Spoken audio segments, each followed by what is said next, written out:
दोस्तों नमस्कार। दोस्तों बैंक में पैसा या खाता आप रखते होंगे, सही है ना? किसके फायदे के लिए? अपने फायदे के लिए। तो क्या आप जिस बैंक में पैसा रखते हैं या जिस बैंक में आपका खाता है उस बैंक से जुड़ी खबरों पर आप नजर रखते हैं? ज्यादातर लोग कहेंगे नहीं। क्यों? यह भी सच है ना। अगर आप अपने बैंक से जुड़ी खबर पर नजर रखते हैं तो सही है, लेकिन नजर नहीं रखते हैं तो नजर रखना शुरू कर दीजिए। पूछेंगे क्यों? तो दोस्तों आजकल आरबीआई कब किस बैंक का लाइसेंस रद्द कर दे रहा है, कब किस बैंक पर प्रतिबंध लगा दे रहा है, कहना मुश्किल है। तो अगर आपका बैंक खाता महाराष्ट्र के औरंगाबाद के आदर्श महिला नागरिक सहकारी बैंक मर्यादित में है तो आपके लिए बुरी खबर है। यह खबर क्या है और आप जैसे इस बैंक के ग्राहकों पर इसका क्या असर होगा, यही सब हम आपको इस एपिसोड में आगे बताएंगे। आप कहीं नहीं जाइएगा। चैनल के लिए नया है तो सब्सक्राइब कर लीजिए, वीडियो को ज्यादा से ज्यादा शेयर कीजिए ताकि ज्यादा से ज्यादा लोगों तक जानकारी पहुंचे। तो चलिए आगे बढ़ते हैं। तो देश के केंद्रीय बैंक भारतीय रिजर्व बैंक यानी आरबीआई ने महाराष्ट्र के औरंगाबाद के आदर्श महिला नागरिक सहकारी बैंक का लाइसेंस रद्द कर दिया है। लाइसेंस रद्द कर दिए जाने के बाद अब बैंक ने 29 दिसंबर 2023 से बैंकिंग कारोबार बंद कर दिया है, यानी बैंक के बैंकिंग कारोबार पर अब पूरी तरह से रोक लग गई है। रिजर्व बैंक ने इसकी जानकारी दी है। रिजर्व बैंक ने कहा है कि 29 दिसंबर 2023 के आदेश के जरिए आदर्श महिला नागरिक सहकारी बैंक मर्यादित का लाइसेंस रद्द कर दिया गया है। आरबीआई ने साथ ही महाराष्ट्र के आयुक्त एवं सहकारिता निबंधक से बैंक को बंद करके बैंक के लिए एक परिसमापक यानी लिक्विडेटर नियुक्त करने का आदेश भी जारी करने का अनुरोध किया है। रिजर्व बैंक ने आदर्श महिला नागरिक सहकारी बैंक का बैंकिंग लाइसेंस रद्द करने की वजह भी बताई है। तो आप भी वजह जान लीजिए। इन 5 कारणों से बैंक का लाइसेंस रद्द किया गया है। पहला, बैंक के पास पर्याप्त पूंजी और आय की संभावना नहीं है। दूसरा, बैंक मौजूदा बैंकिंग कानून के कई प्रावधानों का पालन करने में नाकाम रहा है। तीसरा, बैंक को जारी रखना उसके जमाकर्ताओं के हितों के प्रतिकूल है। चौथा, बैंक अपनी मौजूदा वित्तीय स्थिति के कारण अपने मौजूदा जमाकर्ताओं का पूर्ण भुगतान करने में असमर्थ होगा। और पांचवा, यदि बैंक को आगे अपने बैंकिंग कारोबार को जारी रखने की अनुमति दी जाती है तो सार्वजनिक हित पर खराब प्रभाव पड़ेगा। तो ये 5 कारण है जिसकी वजह से महाराष्ट्र के औरंगाबाद के आदर्श महिला नागरिक सहकारी बैंक का लाइसेंस रद्द कर दिया 29 दिसंबर 2023 से। रिजर्व बैंक ने आगे कहा है कि बैंक का लाइसेंस रद्द कर देने के बाद आदर्श महिला नागरिक सहकारी बैंक को तुरंत प्रभाव से बैंकिंग कारोबार, जिसमें दूसरे काम के अलावा जमा राशि को स्वीकार करना और जमा राशि की चुकौती शामिल है, पर रोक लगा दी गई है। दोस्तों बैंक तो बंद हो गया। ऐसे में अब सवाल उठता है कि बैंक के खाता धारकों को क्या पूरा पैसा वापस मिल जाएगा या पैसा गंवाना पड़ेगा, और पैसा पाने के लिए क्या करना होगा? तो इसके जवाब में आरबीआई का कहना है कि लाइसेंस रद्द करने और परिसमापन कार्यवाही शुरू करने के साथ डीआईसीजीसी अधिनियम 1961 के अनुसार आदर्श महिला नागरिक सहकारी बैंक के जमाकर्ताओं के भुगतान की प्रक्रिया शुरू की जाएगी। यानी बैंक के जमाकर्ताओं को अपनी जमा राशि के पूरे पैसे अब बैंक से नहीं बल्कि निक्षेप बीमा और प्रत्यय गारंटी निगम यानी डीआईसीजीसी से मिलेंगे। पैसा पाने के लिए डीआईसीजीसी क्लेम फॉर्म 2021 भरकर जमा करना होगा। डीआईसीजीसी की वेबसाइट पर यह फॉर्म आपको मिल जाएगा।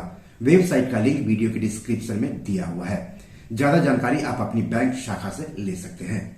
परिसमापन के बाद हर एक जमाकर्ता को डीआईसीजीसी अधिनियम 1961 के प्रावधानों के अधीन निक्षेप बीमा और प्रत्यय गारंटी निगम से अपनी जमा राशि का 5 लाख रुपए की मौद्रिक सीमा तक की जमा राशि बीमा दावा राशि का अधिकार प्राप्त होगा। यानी 5 लाख रुपए तक ही किसी भी ग्राहक को मिलने की उम्मीद है, भले ही बैंक में उनके कितने भी अकाउंट हो और उन अकाउंट में चाहे कितना भी पैसा क्यों न हो।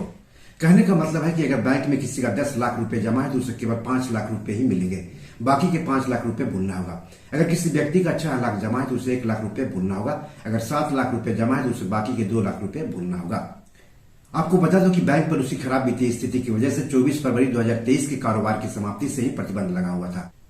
शुरू में 6 महीने के लिए प्रतिबंध लगा था, लेकिन बैंक की आर्थिक स्थिति पटरी पर नहीं आते देख आरबीआई प्रतिबंध की अवधि बढ़ाता रहा। अब 29 दिसंबर 2023 के कारोबार की समाप्ति से इस बैंक का लाइसेंस ही रद्द कर दिया गया है। बैंक का लाइसेंस रद्द करते हुए आरबीआई ने आगे कहा है कि डीआईसीजीसी ने बैंक के जमाकर्ताओं से प्राप्त सहमति के आधार पर डीआईसीजीसी अधिनियम 1961 की धारा 18A के प्रावधानों के तहत कुल बीमाकृत जमा के 185 करोड़ 38 लाख रुपए का भुगतान कर दिया गया है।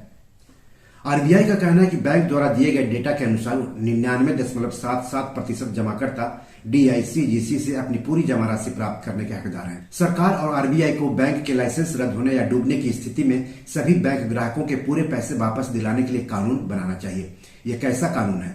जिसमें दोषियों और जिम्मेदार लोगों के खिलाफ सख्त कार्रवाई के बजाय उन लोगों के खिलाफ कार्रवाई की जा रही है जिन लोगों ने अपनी मेहनत से कमाए पैसों में से पाई पाई जमा करके बैंक पर भरोसा करके उसमें पैसे जमा किए थे। महाराष्ट्र के औरंगाबाद के आदर्श महिला नागरिक सहकारी बैंक मर्यादित के ग्राहकों को पैसे वापस लेने के लिए अब परिसमापक से संपर्क करना होगा। दोस्तों, महाराष्ट्र के औरंगाबाद के आदर्श महिला नागरिक सहकारी बैंक मर्यादित का लाइसेंस रद्द करने से पहले आरबीआई कई दूसरे सहकारी बैंकों का लाइसेंस भी रद्द कर चुका है, जिसमें शामिल कुछ बैंकों के नाम आप भी जान लीजिए। उत्तर प्रदेश के सीतापुर के अर्बन कोऑपरेटिव बैंक का लाइसेंस रद्द किया गया। महाराष्ट्र के कोल्हापुर के इचलकरंजी स्थित शंकरराव पुजारी नूतन नागरिक सहकारी बैंक का लाइसेंस रद्द किया गया। महाराष्ट्र के अहमदनगर स्थित नगर अर्बन कोऑपरेटिव बैंक का लाइसेंस रद्द किया गया। महाराष्ट्र के नासिक जिला गिरना सहकारी बैंक का लाइसेंस रद्द किया गया। मुंबई के द कपोल कोऑपरेटिव बैंक का लाइसेंस रद्द किया गया। कर्नाटक के मस्की स्थित श्री मल्लिकार्जुन पट्टन सहकारी बैंक नियमितता का लाइसेंस रद्द किया गया।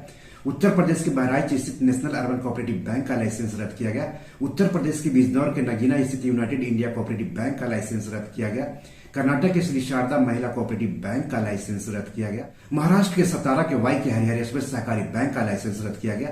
बेंगलुरु के सुश्रुति सौहार्द सहकार बैंक नियमितता का लाइसेंस रद्द किया गया। महाराष्ट्र के बुल्ढाना के the Malkapur urban cooperative bank का बैंकिंग लाइसेंस रद्द किया गया। तो इस तरह से और कई बैंक हैं जिनके लाइसेंस रद्द किए गए हैं। दोस्तों, पैसा आपका है। किसी भी बैंक में आप पैसा रखते हैं, खाता खुलवाते हैं, तो उस बैंक पर जरूर नजर रखें। बैंक से जुड़ी खबरों पर जरूर नजर रखें, क्योंकि आपका पैसा है, आपके ही काम आए तो ज्यादा बेहतर है। बी योर मनी मैनेजर में आज इतना ही।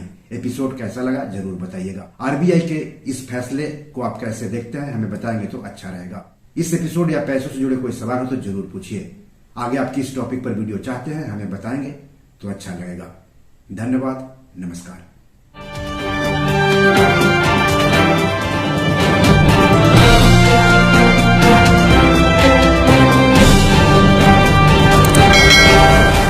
दोस्तों, ये मेरी 7 किताब है जो कि amazon.com पर पब्लिश है। आप इसे डाउनलोड करके पढ़ सकते हैं। इन किताबों के लिंक्स इस वीडियो के डिस्क्रिप्शन में दिए हुए हैं। इन 7 किताबों में से 5 किताब मनी मैनेजमेंट पर है, यानी पैसा निवेश करके अधिक पैसा कैसे कमाएं पर आधारित है।